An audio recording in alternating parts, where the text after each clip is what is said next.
인터넷에 보면 간암의 초기 증상 4가지, 간암 초기 증상 이거 뭐 이런 식의 영상이 많이 나오거든요. 간암 초기 증상 있습니까?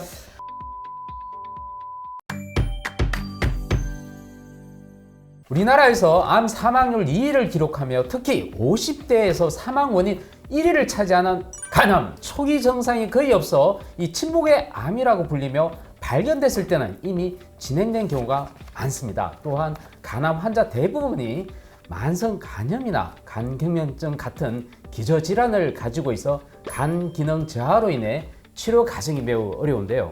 하지만 최근 등장한 이중 면역 항암요법, 이 2가지 항암요법을 쓰는 건데요. 간암 환자의 간 기능과 생존율을 동시에 개선할 새로운 희망으로 주목받고 있습니다. 자세한 내용을 알아보기에 도움 주실 국립암센터 소화기내과 김보현 교수님을 모셨습니다. 안녕하세요. 안녕하세요. 네. 저는 국립암센터에서 간암 환자 진료를 맡고 있는 그 소화기내과 의사 김보현입니다. 네, 이 소화기내과면 이 간암 환자가 왔을 때 이 간암인지 아닌지를 진단한 그런 과죠. 수술하는 과는 아니지 않습니까? 예, 내과이기 때문에 수술을 하지는 않고요. 주로 이제 만성간질환 환자를 이제 같이 진료하면서 간암을 진단하게 되고 또 주요하게 이제 어떠한 치료 방법을 받을지도 같이 결정하게 되는 그런 역할을 담당하고 있습니다. 인터넷에 보면 간암의 초기 증상 4가지, 간암 초기 증상 이거 해서 의심하셔 뭐 이런 식의 영상이 많이 나오거든요. 네. 간암 초기 증상 있습니까? 사실 간암에 초기 증상이 있다라고 보기에는 좀 어렵습니다. 간암은 이제 주로 사실은 아직까지는 좀 진행된 상태에서 이렇게 진단되는 경우들도 상당수 많고요. 그래도 초기에 진단되는 경우들이 점차 증가하고 있기는 한데 그거는 이제 만성간질환 환자 중심으로 이제 점점 이제 간암 검진 수검률이 올라가면서 그렇게 해서 이제 증상은 없는데 초음파 검사를 하다 보니까 간 결절이 발견되면서 이렇게 진단되는 그런 경우들이 늘지 사실 어떤 증상이 있어서 알고 오시는 경우는 그렇게 많지 않았습니다. 그러면 간암은 대개 발견되는 경우가 건강검진, 또 어떤 경우가 또 있습니까? 증상이 생겨서 오시는데 그때는 조금 많이 진행돼서 오시는 경우들이 많습니다. 이 간암의 초기 증상은 없고 증상이 생겼을 때 이미 많이 진행된 암이다라고 알아야 될 것 같습니다. 네. 간암은 이 대중적으로 또 많이 좀 다 알려지지 않습니까? 그럼에도 불구하고 이 간암으로 진행되면 치료 성적이 여전히 좋지 않다 이겁니다. 혹시 그 이유가 뭔가요? 간암은 우리나라에서 이제 7번째로 많이 발생하는 암이고 사망률도 2번째로 높고 특히 50대 이제 사망률 1위여서 굉장히 이제 경제적인 부담이 높은 암이기는 한데요. 2022년 국가암 등록 통계에 따르면 5년 상대 생존율이 40%가 안 돼서 주요 8개 암 중에서 이제 가장 낮은 축에 속합니다. 물론 20년 전엔 20%였으니까 많이 발전하긴 했지만 여전히 낮습니다. 이제 간암은 이제 간세포에서 시작하는 경우들이 보통 70~80%여서 보통 간암이라고 얘기하면 이제 간세포암을 얘기하는데요. 간세포암이 이제 그런 혈관 침범이나 관의 전이를 동반하는 경우를 이제 진행성 간암이라고 하고 그 진행성 간암인 상태에서 진단되시는 경우들이 여전히 40% 정도 있습니다. 예, 그리고 40% 정도 있어서 여전히 상당수의 환자들이 진행된 상태에서 이제 진단되기 때문이기도 하고요. 또 하나는 사실 이제 간암은 좀 이제 원인이 있는 암 중에 하나입니다. 그래서 보통 일반적인 분들에서 간암이 생기는 것보다는 만성간 질환이 있는 경우에 그 환자들에서 생기시는 경우들이 좀 많습니다. 그래서 이제 만성간 질환이라는 게 보통 뭐 바이러스 간염, 알코올간 질환, 비알코올성 지방간 질환, 요새 이제 대사 이상 지방간 질환이라고 하는데 이제 그런 질환을 갖고 있는 경우에 진단되기 때문에 이제 그런 만성간 질환은 또 질환 자체가 조금씩은 진행합니다. 그러면서 간경변증을 이제 진행을 하고 그런 와중에 간암이 생기고 이제 이 간경변증을 이제 말씀을 드리면 이제 간경화라고도 얘기하는데 이 질환만으로도 사실은 주요한 만성 질환이어서 우리나라 사망 원인 한 10위 정도를 차지합니다. 그러니까 사실 간암 환자들은 이제 그런 사망에 이르게 할 수 있는 질환을 간암과 간경화 2개를 동시에 갖고 있기 때문이죠. 워낙 또 간 상태가 안 좋아진 이 간염하고 간경련 일때 또 간암이 또 걸리니까 이 다른 암에 비해서 생존율이 많이 좀 줄 수밖에 없군요. 네. 자, 이 간암은요, 이 간질환의 종착역이라고 불릴 정도의 이 기저질환이 많은 암이라고 아까 말씀을 하셨습니다. 대표적인 기저질환과 치료 결과에 미치는 영향에 대해서 설명 좀 부탁드렸으면 좋겠습니다. 사실 간염이 생기고 간암이 생겼을 때는 훨씬 더 생존이 더 많이 떨어진다 그렇게 봐야 되겠죠? 네네네. 이제 뭐 대표적으로 바이러스성 간염, 알코올성 간질환, 이제 대사이상 지방 간질환인데 사실 이런 간질환이 있다라고 얘기하더라도 흔히 이제 약간 뭐 간염 정도, 뭐 이런 경미한 정도가 있다면 사실 간암 치료를 받는데 그렇게 크게 뭐 지장을 받거나 저해를 받지는 않습니다. 근데 이제 요런 이제 만성 간질환의 특징은 조금씩은 진행하면서 결국에 이제 간경화까지 진행하게 되는 경우들이 많고 그래서 이제 이미 진단 당시에 이런 간경화를 동반하고 있거나 진단 당시에 간경화를 동반하고 있지 않다고 하더라도 치료하는 과정에서 또 이게 조금씩 진행하면서 간경화를 동반하게 되는 이제 이런 일들이 이제 좀 발생하게 됩니다. 간암 치료가 이제 어려운 이유 중에 이제 하나가 여기에 있는데요. 기저간 질환도 조금씩 진행하면서 간 기능이 저하되고 또 그 간 안에 있는 암이 조금씩 진행하면서 간경화와 비슷한 상태가 이제 되는 그런 간 기능 저하가 또 발생하고 그다음에 사실 치료 자체로도 조금의 이제 약간의 간 기능 저하가 발생할 여지가 이제 있을 수 있습니다. 그래서 이제 간 기능이 저하되어 있으면 아예 치료를 시작하기도 좀 어려운 경우들이 있을 수 있고요.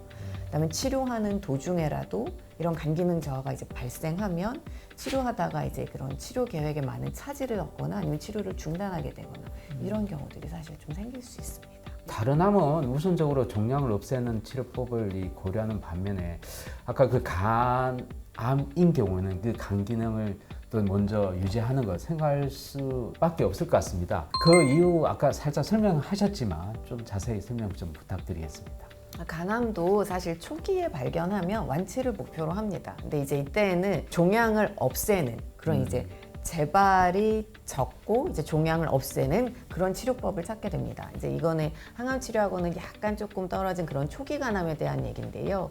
이제 혈관 침범이나 간의 전이가 없이 비교적 초기에 이제 간암이 발견되면 보통 이제 간 절제술, 고주파 열치료술, 경동맥 화학색전 실험, 방사선 색전술 등의 치료를 하게 되는데 간 기능이 충분히 좋다면 여기에서 이제 간 절제술을 고려하지만 사실 간 기능이 그 정도로 좋진 않다면 종양만 이제 간을 떼지 않은 상태에서 종양만 치료하게 되는 이제 그런 비수술적인 이제 그런 치료 방법을 하게 됩니다. 간 절제술 이런 거 이제 설명드릴 때 환자분들한테 위나 장은 다 떼도 살 수 있지만 간은 다 떼면 못 삽니다. 그래서 이제 여생을 안전하게 지낼 간 기능을 꼭 유지해야 합니다라고 이제 말씀을 드립니다. 그래서 그만큼 간암 치료에서는 종양 병기도 중요하지만 간 기능 자체가 이제 매우 중요한 축이고 이는 뭐 초기 간암이나 진행성 간암이나 모두 다 이제 해당하는 사항입니다. 간 기능에 대해서 그렇게 중요하게 생각하지 못했거든요. 남아있는 간 기능을 위해서 우리가 고민해야 되는 시점이 왔는데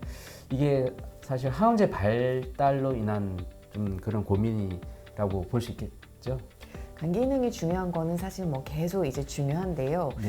예전에는 간 기능이 떨어져 있으니까 그런 이제 조금 더 이제 그 세포 독성 항암제라든지 이런 거 쓸 때는 간 기능이 조금만 떨어져 있어도 그런 거 이제 굉장히 쓰기가 어렸어요. 부작용 발생이 너무 많아서 그렇게 쓰기 어려웠는데 최근에는 이제 항암제가 발달하다 보니 상대적으로 조금 덜한 간 기능에서도 항암제를 조금 더 쓸 수 있는 기회들이 열리고 부작용 발생 빈도도 조금 더 적고 그러면서 이제 고민이 많이 또 되고 있죠. 네, 그래서 최근 바로 중요한 역할을 하는 이중 면역 항암 요법이라는 새로운 치료법이 사실 주목받고 있습니다. 이 치료법에 대해 좀 자세한 설명 부탁드리겠습니다. 이제 간암이 혈관 침범이나 이제 간의 전이를 동반하게 되면 전신 항암 치료를 고려하게 됩니다. 예전부터 말씀을 드린 한 15년 전쯤에 이제 간암에서 표적 치료제의 효과가 처음 증명된 이후로 줄곧 표적 치료제로 치료를 해왔습니다. 간암에서 이제 표적 치료제는 이제 폐암하고는 조금 달리 주로 이제 혈관 내피 성장 인자를 억제하는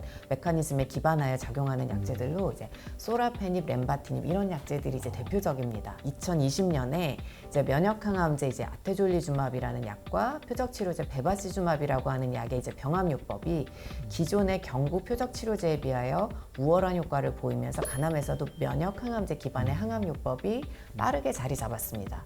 경구 표적 치료제는 사실 이제 수족증후군이나 뭐 설사, 식욕부진 등 이제 치명적이지는 않아도 이제 생활에 불편감을 주는 부작용이 이제 비교적 굉장히 이제 흔하게 발생을 하면서 이제 환자분들이 이제 거기에 좀 힘들어하시는 경향이 있었는데 면역항암제 기반 요법은 대다수에서 이제 그런 부작용 없이 비교적 편안하게 치료를 받으실 수 있다라는 장점이 있습니다. 다만 혈관내피 성장인자를 억제하는 표적 치료제는 기전상 이제 심혈관계 부작용이나 출혈 경향 증가 등의 부작용이 발생할 수 있는데 이러한 이제 표적 치료제를 병합제제로 사용하면 이러한 부작용이 발생할 수 있다는 점은 여전히 유효합니다.